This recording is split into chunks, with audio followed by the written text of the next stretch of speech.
Hello everyone and welcome back. Weirdly still in the BoJack Horseman t-shirt, today we'll continue the series of comparisons of sound between Beatles albums on the stereo and mono CD boxes of 2009. Last time we covered the albums chronologically from Help to Sgt. Pepper's, and today we'll continue with the final batch of albums from Magical Mystery Tour to the White Album, and then including the past and mono masters. At the end we'll close with some general impressions, and as we start this third episode with the only album of these collections that was launched in the US before the UK. The Magical Mystery Tour.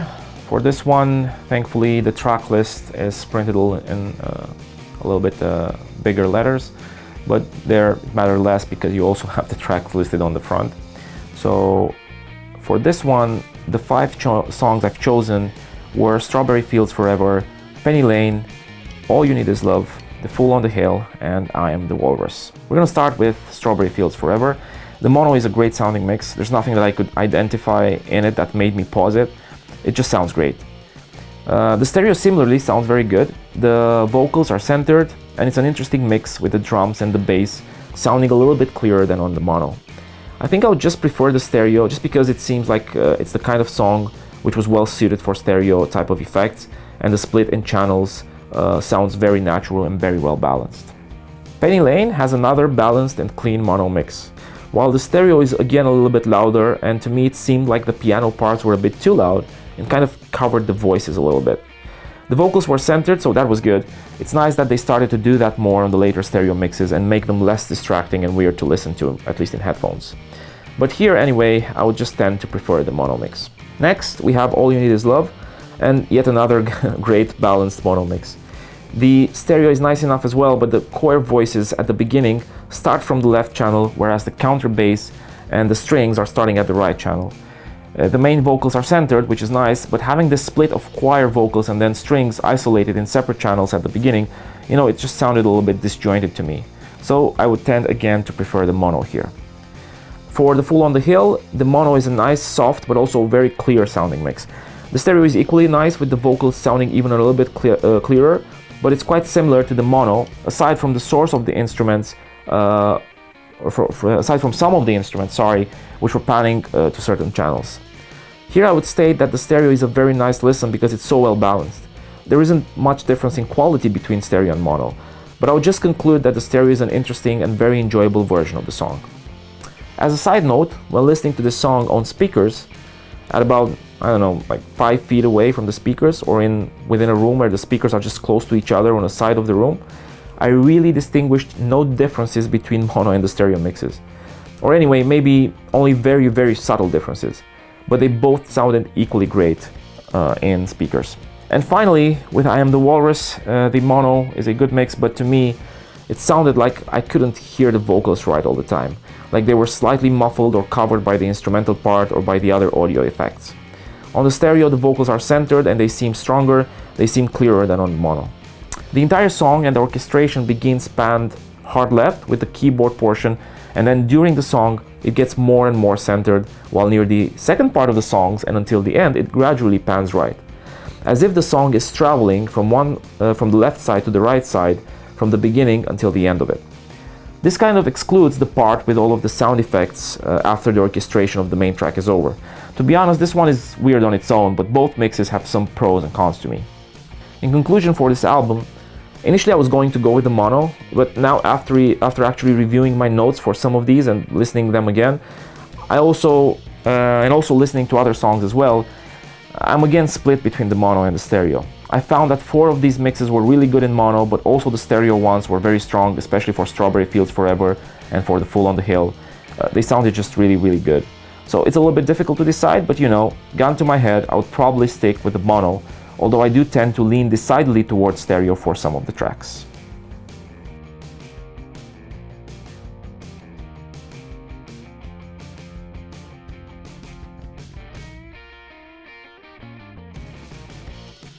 Now on to the Beatles White Album. Again here the track list is printed in quite small letters, but hopefully you'll be able to see some of them at least. Of course, here the selection of songs is bigger because of the double album, but I still stuck with 5 songs. So the White Album is not necessarily my favorite, although I do have quite a few songs on it that I like. The choices I made are songs that I do enjoy, one of which is one of my favorite Beatles songs ever, but there were a few other tracks that I could have picked as well. I chose to stick with these ones because to me they offered enough variation in the sound to, make sense on the comparison. So specifically, I will be addressing While My Guitar Gently Weeps, Blackbird, Revolution 1, Honey Pie, and Dear Prudence. Starting with one of my favorite songs ever, While My Guitar Gently Weeps, the mono is a very nice and balanced mix, while the stereo is interesting as well, but it does have some hard panning of some instruments. At certain points in the song it works really well, but at others it's a little bit distracting. So, the piano, for instance, is panned left, drums are on the right, vocals are centered, kind of keeping the song together, which is very good. But the main guitar seems to be panned left at certain points, and it's a bit distracting, with the bass being at the right side. Anywhere near the end of the song, they all tend to blend together, which makes it better. But for this one, just because of its consistency, I would prefer the mono mix, at least on headphones.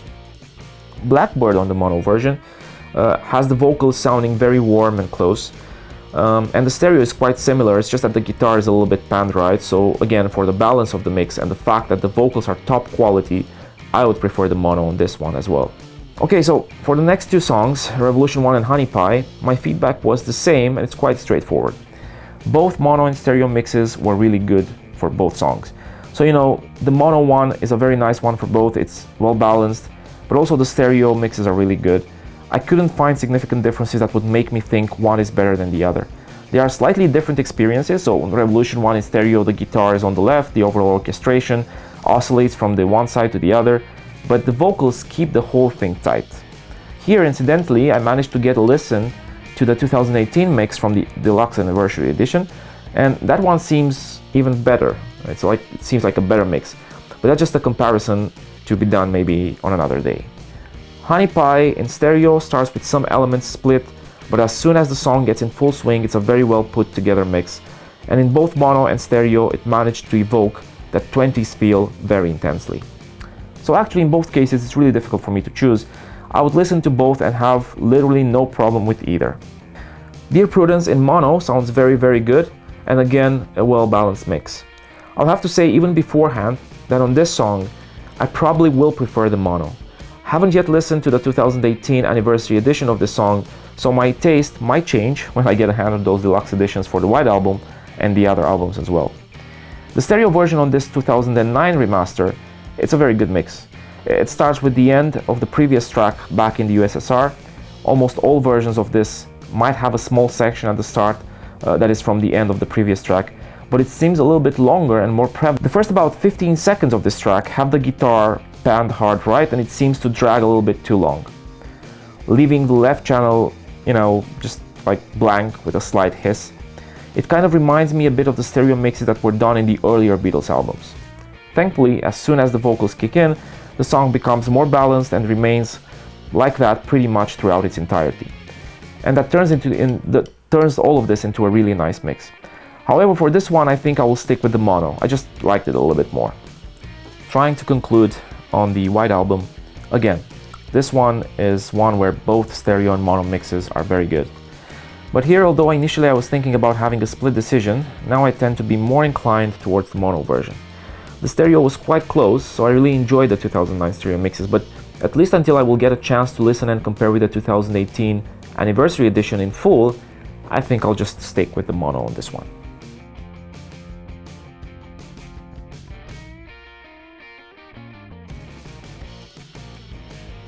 Now, the final comparison will be, of course, for the Past Masters compilation from the 2009 stereo box set against the Mono Masters compilation from the mono box set.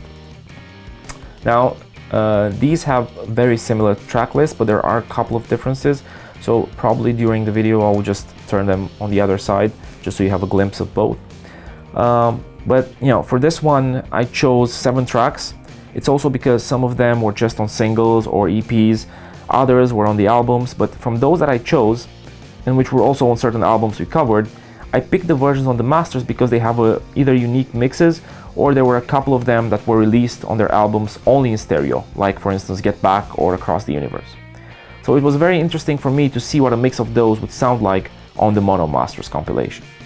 So without further ado, the 7 tracks that we're going to be covering are Love Me Do, I Want to Hold Your Hand, This Boy, Day Tripper, Paperback Writer, and as I mentioned already, Get Back and Across the Universe. Starting with Love Me Do, I picked this because, incidentally, both compilations, even though one is supposed to be in stereo and one in mono, actually have a mono mix of this track on them. And so, to be honest, the only difference that I could notice between them is that one on the stereo compilation, even though it's also mono, is just slightly louder. But otherwise, both of them are good mixes and they sound pretty much the same to me. I Want to Hold Your Hand. Well, for this one, the mono mix, of course, has a very classic Beatles sound. There's not much that can be said about it. It's a good mix, and I guess the best that it could have been under the circumstances of it being one of the earlier songs released by the Beatles. What the stereo brings is a decent mix, with the vocals being, at least to my ears, slightly sharper, and being a little bit louder again, as most of the tracks on these stereo 2009 albums have been. For this one, probably I would tend to stick with the stereo, surprisingly, for such an early track. That will not be the case with This Boy, the next song, which on mono has a very clean and warm mix, while the stereo, although has apparently a crisper sound, the voice is a little bit panned right and adding some additional reverb, which makes me be inclined more towards the mono mix for this one. Just going to turn these around just so you get a glimpse also on the track list of the mono album. The next track that I listened to is Day Tripper, which is one of my favorite Beatles tracks. And again, the mono is a very clean mix, and it just seems like a perfect rendition of the song. While at least in headphones, the stereo mix on this compilation has the guitar start on both channels, which is good. But then trombone is panned right, the drums are panned left, and the voice is panned right. And it becomes, to me, a little bit disjointed and distracting again. So for this one, at least from these compilations, the mono is the way to go. Or, of course, if you listen to them on speakers, it might be more enjoyable even in stereo than it is on headphones. One song for which I have a mixed opinion is Paperback Writer. Again, the mono is a very clean mix. There's not much to say about it. It's what it's supposed to be. It's very nice sounding and balanced. On the stereo, though, the guitar can be heard mostly on the left and the bass can be heard mostly on the right. It's good that the vocals are centered and they do sound cleaner and louder than on the mono. I really could not decide between them. I really like both, and I think that again, on speakers, it will make less of a difference and probably the stereo would sound a little bit crisper, which in some songs, like this one, I think it can be good. So here, I'm a little bit undecided. I kind of like both.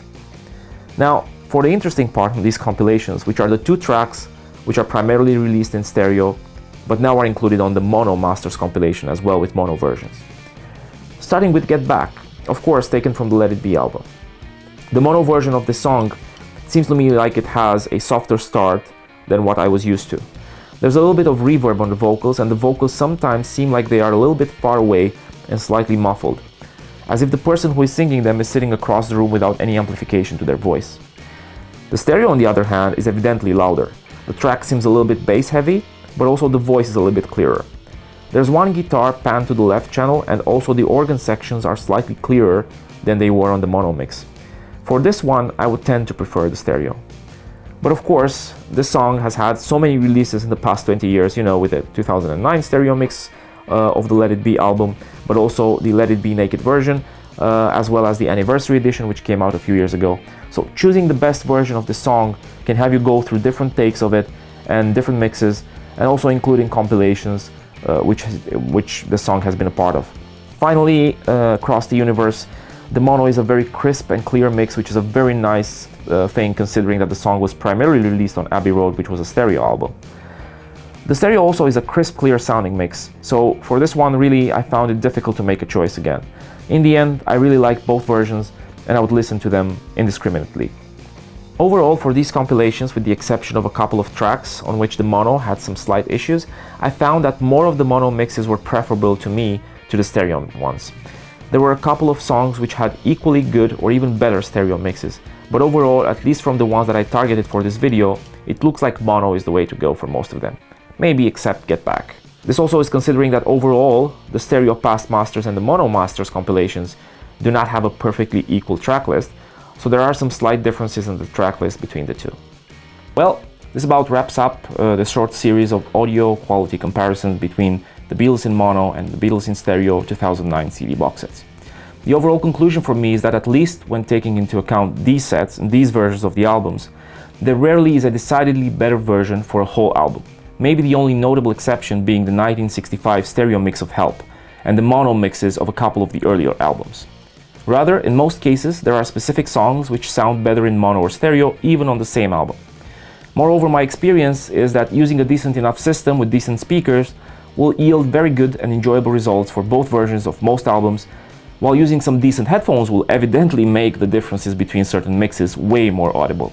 Otherwise, if I were to count the preferences I logged for each album covered in this series, and if I were to award 1 point for each album version I preferred, mono or stereo, and award 1 to each for the cases in which I could not decide between the versions, I would reach a score of 8 points for the mono mixes to 5 points for the stereo ones, with 2 albums leaving me kind of undecided and a couple of others being at a very close call. Of course, there are countless other comparisons that can be made with these sets, and I hope to have a chance to cover them in the future, including, but not limited to, some of the 1987 CDs, some of the compilation releases, the more recent deluxe anniversary edition with their remixes, the US versions of the albums, and so on. But until then, we will follow up with some personal rankings of albums and songs, and maybe some unboxings and presentations of other collector's items in the near future. If you have any suggestions, personal opinions on everything we've shared so far, we welcome any of them in the comments. I hope this was enjoyable and would love to have you with us for the future ones as well. Thank you and stay healthy.